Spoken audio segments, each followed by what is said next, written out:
Hello everybody, how's everybody doing? I wanted to jump in and kind of have a conversation about real estate, my favorite topic. Real estate is something that I do 7 days a week. Doesn't feel like work, it's just part of me, it's in the blood. So what I wanted to talk about today, maybe you guys could jump in and share your opinions or your thoughts, is something that's very important when it comes to real estate or selling property. Negotiations. How to negotiate, what to say, what to do, what are the risks involved in doing certain things, and how do you answer back on an offer? I always get these questions. It's one of the main things people ask me. It's about, how do you negotiate, or what do you say, or how do you answer back, and how do you get to close deals and all that, because it's kind of like, it's technical. It's also a lot up here, when dealing with buyers or sellers, and you have to know case per case how to deal with people. Very important. It's something that I've been doing for 30 years starting next year. Yes, that's a long time. Don't adjust your screen. It's been forever. Started, I was very, very young. So what are the options when you receive an offer? So you're selling your house. Here's a scenario. You're selling your house. You receive an offer, and now what can you do as a seller? How do we answer? What's the best approach? It's not what you wanted. You wanted more money. So make no mistake, you have 3 options. You don't have 10, you have 3 when you receive an offer, okay? Write this down, kids. 1, you could accept. If you accept, it's the easiest thing. You accept the offer, and now it's a binding contract, and you're moving forward. You could refuse an offer. You could say, I refuse an offer. Or, my favorite is you can make a counter offer. So I have a golden rule when it comes to negotiating. I never refuse offers, or very rarely do I make my clients refuse an offer. I always make a counter and allow the other party to refuse. Never refuse for them, because you think it's not going to work out, and you're like, oh my God, I can't tell you how many times I talk to my clients and I'm like, guys, they offered us this, and it's like, refuse it right now. There's no need to talk about it. And once the dust settles, I explain the advantages of making a counter proposal and sending it to the other party. And you know what? 9 out of 10, we work out a deal. The other person thinks about it, and often the other person, they're like, you know what? They didn't want to get in a deal this high. They didn't want to put more money or change dates. And next thing you know, you give them a counter, and they're like, oh my God, I knew this was going to happen. This is talking about the buyer now. I knew this was going to happen. I didn't want to go this high. I didn't want to change this. I said I wasn't going to do it, but you know what? They do it, and we close the deal. So that's, because we always forget, selling or buying a property is super, super emotional. People, they tend to forget how emotions play a big part in the deal. So never refuse an offer. Always make the other person walk away. Golden rule.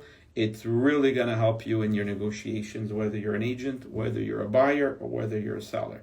Always make the other person kill it off, and you will be surprised how everybody wants to make the deal. Now, I always tell this to my clients when we're negotiating.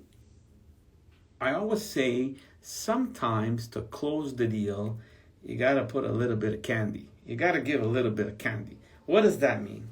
It means everybody likes to win.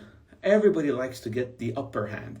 So when you're negotiating, whether you give $1,000 off the price, or you include that dishwasher, that's 21 years old, by the way, and it doesn't even work. But when you include the dishwasher, or you give the extra $1,000, or you just do something to make the buyer happy, sometimes that's all it takes. It's not always about the money. It's just about the gesture. And these little modifications, or little things that we hand over, or we give in, put it that way, they close the deal every time. It's so important.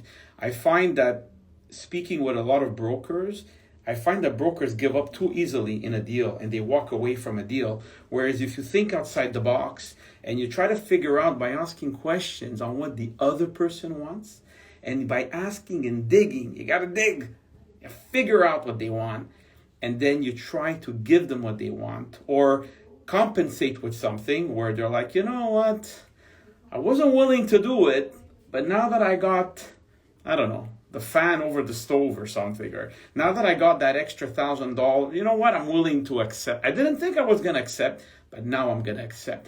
And you know what? That's another closed deal. That's another buyer and seller that come to an agreement, and everybody moves forward. Often people get stuck on these little details and they don't see the other side. And if you just got to give it a second, try to really figure out what everybody wants. Never underestimate how emotions play a part in this. Buyers, remember this. Buyers want one thing. They want to figure out a way not to buy your house. Why? Because it's easier to walk away from a deal. It's easier to figure out, like to just not commit and say, phew, I don't have to buy that house. You know, it's stressful. You have to go to the bank. You have to borrow a lot of money usually. You have to actually commit to buy a house and go forward to the notary. Now you own a house and you got to fix those cracks and you got to paint and redecorate and buy furniture. So it's easier, like psychologically, it's easier to say, oh, this is not for me. And you walk away. And then, you know, you're like, oh, we're not buying that house anymore. I see it all the time. It's all stress. It's all emotions. So never underestimate that. Always like pay attention to that when you're negotiating a deal. People are stressed out and you have to, like that's our job, is to advise people and give them advice and help them through the process. And a lot of the times it's not just how much do you want to offer. It's asking them what's going on. By the way, why are you buying this house? What do you like about it? Do you see yourself in this house in 5 years? Do you see yourself in this house in 2 months? You know, when you're visiting a home off topic, you know, and I often go off topic, you're visiting a home and you're like, I'll tell my clients all the time, how do you feel walking in this house? Does it feel like home? Because if it doesn't feel like home, let's get out of here. We'll go see something else. You know, not every house you show your clients has to be the perfect house. Sometimes you have to eliminate some to figure out what they like. So always like keep an open mind about that it's stressful to buy a house. I don't know, you guys have any questions, by the way? I'm going on about this topic, but if you guys have questions, ask them in the chat and I'll see if I can answer them. So yeah, so never underestimate the power of making a counter proposal. People usually go into deals telling themselves that this is what I'm offering, or I'm not bending. I'm not gonna give in to that, or you know, they look at their significant other. They're like, you do what you want. I know where I stand. You know what? When the dust settles, people, they think about it carefully. They look at the big picture. They analyze the big picture, and they realize that, you know what? Maybe that's not a big deal. Maybe compromising for that little piece is worth it in the long run. Okay, especially with this crazy market. I can tell you all the people that were gonna, in the last 2-3 years, all the clients that were gonna walk away from buying stuff, and that literally almost walked away, and some did, by the way. I can tell you, everyone that bought in the last 3 years must be very happy that they bought in this market. Let's be honest, the prices have gone up. So think back, guys, when you bought something and you were complaining about that extra $10,000 you had to put into the deal. Maybe you bought a 5-plex in St. Leonard for $600,000 and you were like, this is so expensive, should I buy it? I know you're happy you bought it because the market shot up. Okay, so that's what I wanted to share with you guys. Absolutely, VG 1980, I don't know who you are. Absolutely, yes. So if you guys need help, you want advice, you can always DM me. I love to chat about real estate, as you can tell. And, you know, just recognize that it's stressful to buy a house. And people like me are there to help you get through it and to figure out, are you making the right move? And if you are, well, we're there to help you all the way to the notary and hopefully even further down the road. You know, like I said, 30 years in the business. Hey, Lena, 30 years in the business. For me, this is not a job. It's just, this is my life. It's like I breathe this every day. So on that note, guys, it was nice jumping in. Hey, Adriano, it was nice jumping in, having a little chat with you guys. It's lunchtime almost. And if you have any questions, please DM me. And I'd be very happy to help you guys out. Have a great day.